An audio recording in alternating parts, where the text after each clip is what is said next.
There's a town where the townscape has changed little in 150 years, as we discovered in Maystown, which is about 35 miles outside of St. Louis.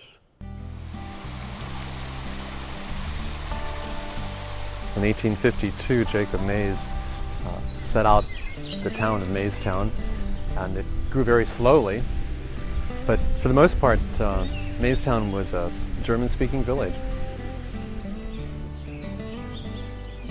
St. John United Church of Christ was built in 1867.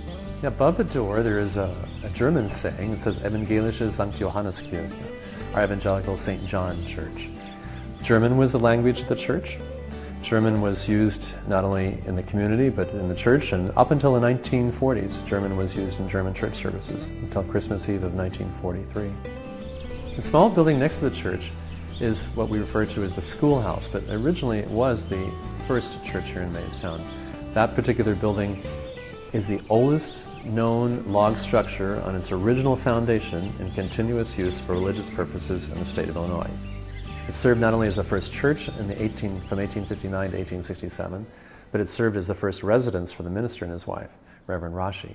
They actually had a curtain where they had their bed, a stove, and a table, and beyond that was the rest of the church. So about 2/3 of the building was church and 1/3 of it was the original parsonage. The gutter system here is very unique. This is probably close to 140 years old, at least that's the best we can date it at.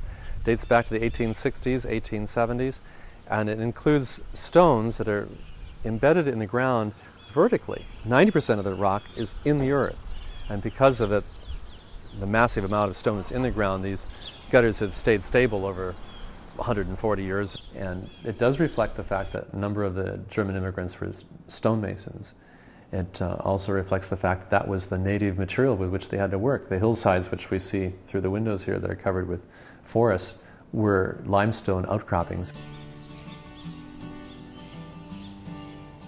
The rock house, which is the local term for stone houses, the rock house there was built in 1857. It was built by the man actually who later built the inn, Mr. Huffman, and that particular rock house was one of just 4 or 5. In fact, I think today there are only still five rock houses standing here in the village. At the turn of the century, there were, hard to believe, 13 George Huffmans who lived in the local area, and 4 of them lived in a row. The first George Huffman at the corner was laughed a lot, and so they called him Laughing George, or in dialect, Lach George.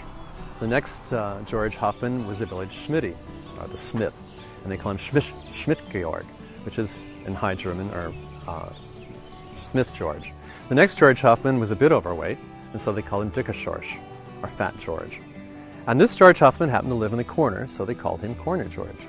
He had acquired this land, and actually it's part of the land that he had had for some time, and he decided to build a mercantile on this site and a hotel. In fact, around the corner, perhaps later we can see the sign, the original sign, Hotel and Saloon, is still here. This immediate set of doors to my right is the old saloon. It had 6 doors. Each set would open up in the summertime, and on a hot day like today would provide welcome air conditioning. Upstairs was a ballroom.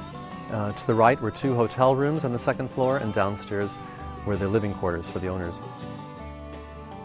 The building across the street is the old bank building, and it included a cannonball safe, which we have in our mill.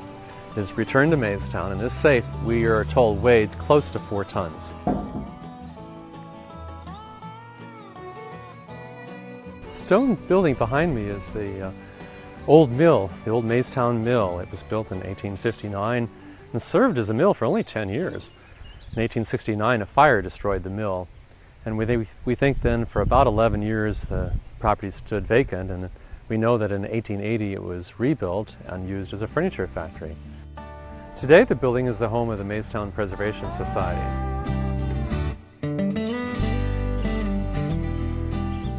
Claim to fame today is the fact that Maystown is probably one of the best preserved historic towns in the state of Illinois. It's a town that's where a lot of local people actually bring their friends to come and see what life was like here back in the 1800s, because almost all of the buildings here date from the 1850s up through, let's say, 1900, 1910.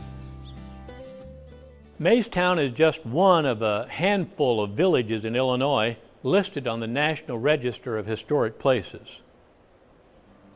For more information on Maystown, visit their website at www.maystown.com or call 618-458-6660.